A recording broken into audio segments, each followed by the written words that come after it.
European cuisine, a cuisine that is always enshrouded by elements of class, sophistication, and romanticism. On this episode, we will cover 3 of the most popular types, Spanish, Italian, and French, and see the uniqueness of each one. So just sit back and let us do the eating.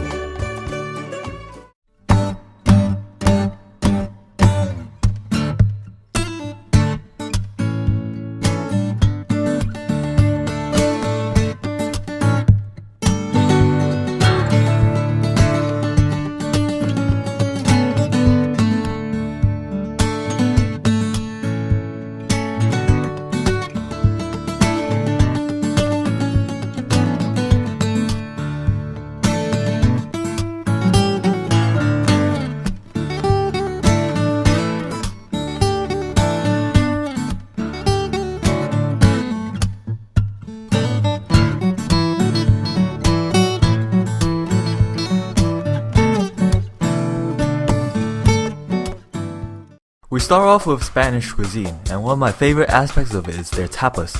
Tapas are a variety of small plates or appetizers that could be cold or warm.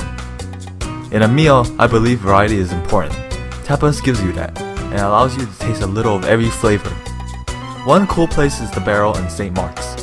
One look at the interior and you will know why. The walls were curved to make the restaurant resemble the inside of a wooden barrel. I am joined by Cynthia as we get full from eating appetizers. The first tapa we tried was the assorted mushrooms. It's like a mushroom salad. It's really, really good. This dish had the best flavor of the tapas we ate. I loved the dressing in the mushroom salad. With the great taste and texture, it was easy to finish this dish in no time. Next was the rosemary sausage. I like the smoky flavor, and I like the crispy texture of the skin. I think it resembles a hot dog. It sounded appealing at first, but on the second bite, I felt it tasted like grilled hot dogs. Also, the potatoes didn't add to the dish. Cynthia and I had different opinions on the baby octopus.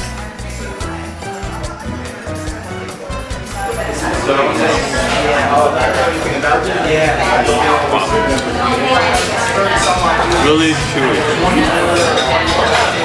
and somewhat fishy. I have to disagree with you on this one. The octopus actually tastes pretty good. I normally don't like spicy, but this is like really good spicy. I think it goes really good with the flavor. You sure you wanted another bite to make sure it tastes good?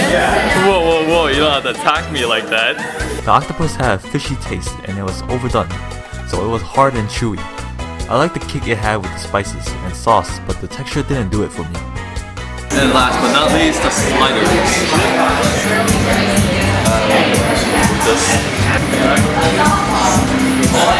It has a great size of meat in there. The caramelized onion is pretty good. Looks like it makes it a lot sweeter, but I could also taste the barbecue and like smoky. That's why it tastes spicy. But overall, I think it's pretty good. It's just that the bun maybe could be a little softer. Well, I don't know. I like the bun. Oh, you do, Tony. Oh. Don't attack me again. The sliders were not bad. The patties were marinated nicely and full of flavor, and the bun was lightly toasted with a sugary coating. Going through an Italian meal without the usual spaghetti and meatballs feels satisfying.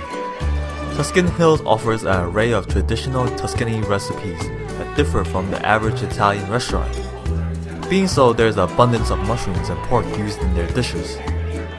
Helping me eat this delicioso meal is Jennifer and Steven. You can't have an Italian meal without some sort of pasta, so our meal had 2. First up was the fettuccine mere e morti. This was a homemade fettuccine cooked with shrimp and mushrooms. It was a little under-seasoned, so it made it taste average. And the pasta was a tad tough. The second pasta was the pappardelle sinise. These were broad noodles sprinkled with little pieces of Italian bacon. I was kind of disappointed that it didn't have that much bacon on it, but the pasta as a whole had enough flavor. And the signature dish of Tuscan Hills is this huge seafood pie called a cacciugori. As soon as the cover of the pie is lifted, the aromas of the clams, mussels, shrimp, squid, and fish hit your nose and bring a smile to your face. The taste just enhances that feeling.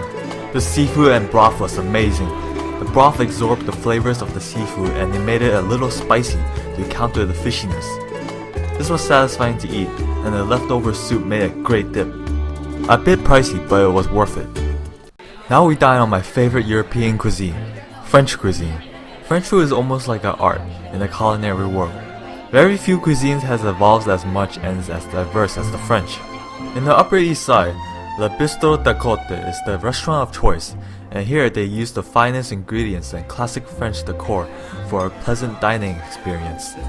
When I called for reservations, I was greeted by a thick French accent. That was a good sign that this place was going to have good, authentic French cuisine. My guest for this French meal is Anna. We start off the dinner with one of the most famous French delicacies, foie gras, or goose liver.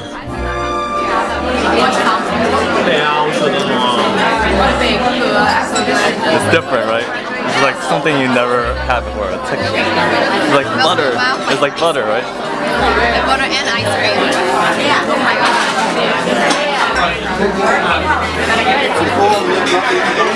It's so soft and so delicate.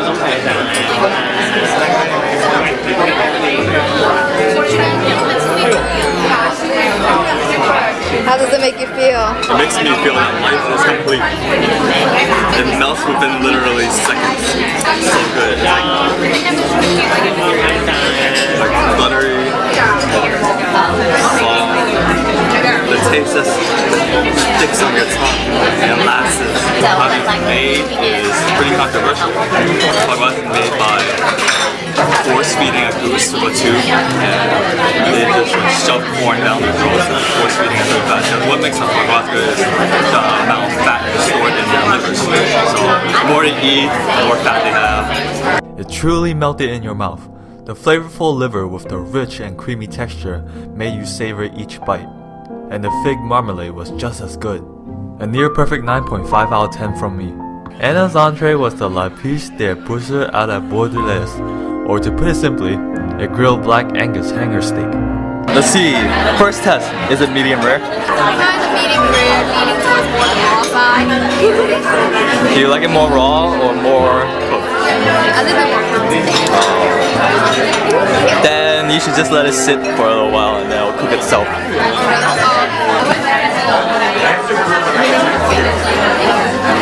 Does it have taste?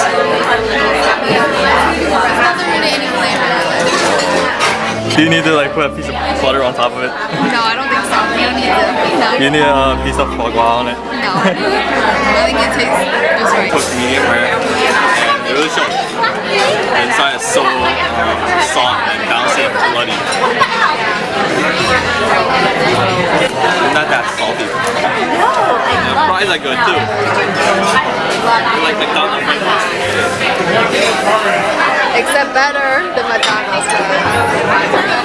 We ordered medium rare, and the inside clearly had a lot of rareness and was juicy. However, it was lacking flavor and needed more seasoning that the shallot sauce didn't provide. So you don't need more salt or pepper. Okay.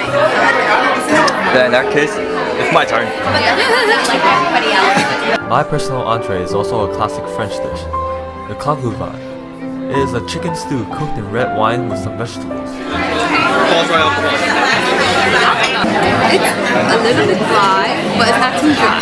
You know what I mean? This is like, I'm gonna have the steak is medium rare. It's like medium dry. I don't know if this is I wish I can make my chicken medium rare. not too dry and not too like rubbery. I like how you use that word. I just went deeper into the breast meat, and I know what Anna means by dry. Yeah. It's a little dry in the center. The outside is a little bit more moist. The dark meat parts of the chicken kept in some juice, but the white meat parts were dry. The sauce made up for it, and you could taste the essence of red wine in it. With that being said and eaten, there's still much more to cover when it comes to European cuisine. There are many countries with their own qualities and flavors. The couple we tried out in this episode showed the differences in cooking style and taste, but there's one thing they all have in common. They gave us a full and satisfied stomach.